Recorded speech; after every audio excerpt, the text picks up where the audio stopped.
কাজ করে মরে যাচ্ছে আর দিদির জন্য বলতাও কি দাদা আমার আমার কাজ করে মরে যাচ্ছে আর দিদির জন্য বলছি দিদি দিন দিন সুন্দরী হচ্ছে।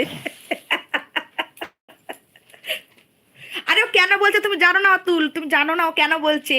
ওর আর একটা ভাই আছে, এদের দুজনের আমাকে মেকআপের টাকা দেওয়ার কথা, বুঝলে তো। ওরা আমাকে মেকআপের খরচা দেবে, আমি মেকআপ করে একটা মেকআপ ভিডিও ছাড়বো। এবার ভালো করে জানো একটা মেকআপ ভিডিওর পিছনে কত টাকা খরচা হবে। সে মেকআপ করে, ড্রেস ভাড়া করে, মেকআপ করে আবার সেই ভিডিও করা, কত খরচা হবে।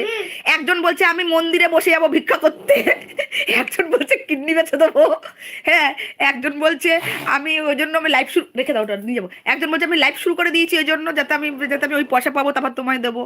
কত প্ল্যানিং। ওই টাকা দেওয়ার ভয়তে এরকম বলছে, বলছে তুমি সুন্দরী হয়ে গেছো তাহলে আর তোমাকে টাকা দিতে হবে না। যাতেই বলো আমাকে টাকা দিতেই হবে, আমি মেকআপ ভিডিও করবোই করবো ভাইয়ের পয়সায়। বলছে আমার ভিডিও কেউ দেখতে আসে না,